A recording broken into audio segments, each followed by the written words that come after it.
it's Nina. Hello and welcome again on our new channel. And in today's video, we're going to talk about how to fix creator accounts cannot be private on Instagram. So let's get started.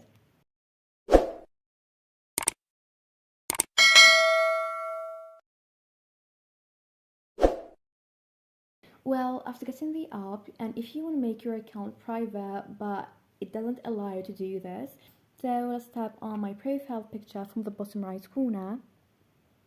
And then we're going to tap on the hamburger icon from the top right corner.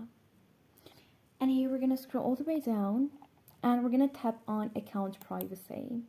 So here if I try to make my account private and then hit switch to private, as you see here, this will pop up and it says creator account cannot be private. So if you want to make your account private, first switch back to a personal account. So here I'm gonna hit OK.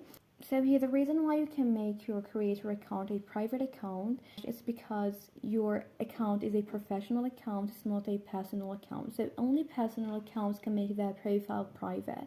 So here to switch your account from professional to personal, here we're gonna scroll all the way down and we're gonna tap on creator tools and controls. So tap on it.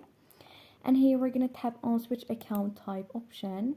So as you see here, we have switched to personal account. So first, switch your account to a personal account. Then if you want to make it private, just tap on account privacy and then toggle this on. And now confirm. And like that, your account is a private account. And this is it. Thanks for watching. See ya.